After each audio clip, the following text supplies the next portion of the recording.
Hi అండి, నేను prestige నుంచి ఇండక్షన్ స్టవ్ అయితే తెప్పించాను. సో దీని రివ్యూ ఏంటి, దీని కాస్ట్ ఎంత పడింది, ఇది ఎలా వర్క్ చేస్తుంది అనేది ఫర్దర్గా వీడియోలో చూద్దాం.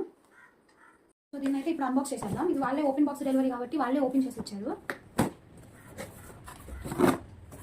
సో ఫస్ట్ మనకి సేఫ్ ప్యాకేజింగ్ అయితే వచ్చింది. సో మనకి దీంట్లో స్టవ్ వచ్చింది, దీనిలో ఒక మాన్యువల్ బుక్ వచ్చింది. ఈ బుక్లో ఏంటంటే దీన్ని ఎలా యూజ్ చేయాలి ఏంటి అనేది ఈ బుక్లో మాన్యువల్గా నోట్ చేసింది. దీని తర్వాత పక్కన పెట్టేద్దాం. సో ఇది వచ్చేసి స్టవ్ అనమాట.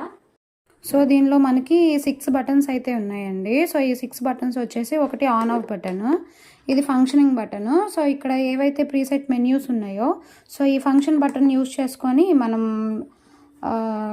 వీటిలో పెట్టుకోవచ్చు అనమాట.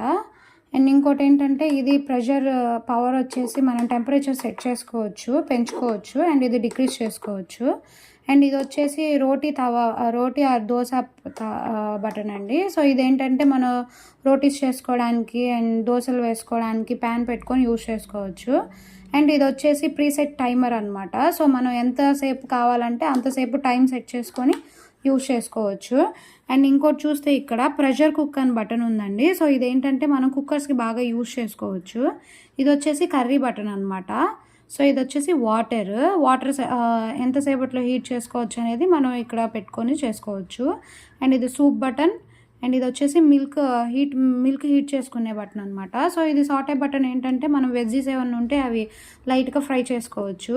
అండ్ కీప్ వామ్ బటన్ ఏంటంటే మనం ఇప్పుడు ఫుడ్ వండిన తర్వాత ఎంతసేపు అనేది వామ్గా ఉండాలో అది ఇక్కడ టెంపరేచర్ సెట్ చేసుకొని మనం యూస్ చేసుకోవచ్చు అనమాట. సో దీని ఇదైతే ఓవరాల్గా లుక్ అయితే ఇట్లా ఉందన్నమాట. సో ఇప్పుడు దీని పర్ఫార్మెన్స్ గురించి మనం మళ్ళీ తెలుసుకుందాము.